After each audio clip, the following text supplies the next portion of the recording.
శంకర్రావు గారు నీతి నిజాయితీగా బ్రతికాడు, ఎవరికి హాని చేయలేదు, మంచి స్వభావం కలిగినటువంటి వ్యక్తి, చేతికి ఎముక లేదు, దాన ధర్మాలు చేస్తాడు, చక్కగా పరిపాలన చేస్తాడు.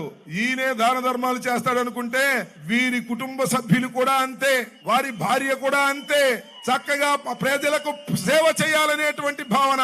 నాకు తెలుసు, మాకు అక్కడ కోళ్ళూరు వెంకటేశ్వర స్వామి దేవాలయం మా పక్కగా తీసుకొచ్చారు.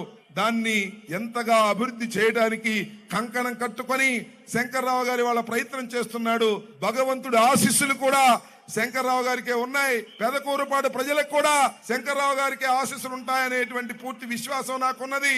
రాబోయే రోజుల్లో మీ అందరూ కూడా 13వ తారీఖున జరిగేటటువంటి ఎన్నికల్లో ఒక ఓటు శంకర్రావు గారికి, ఒక ఓటు అనిల్ కుమార్ యాదవ్ గారికి, ఇద్దరికి వేసి గెలిపించవలసినటువంటి బాధ్యత. 2 ఓట్లు కూడా బటన్ నొక్కండి ఫ్యాన్ గుర్తు మీద అని ఈ సందర్భంగా నేను మనవి చేస్తున్నాను.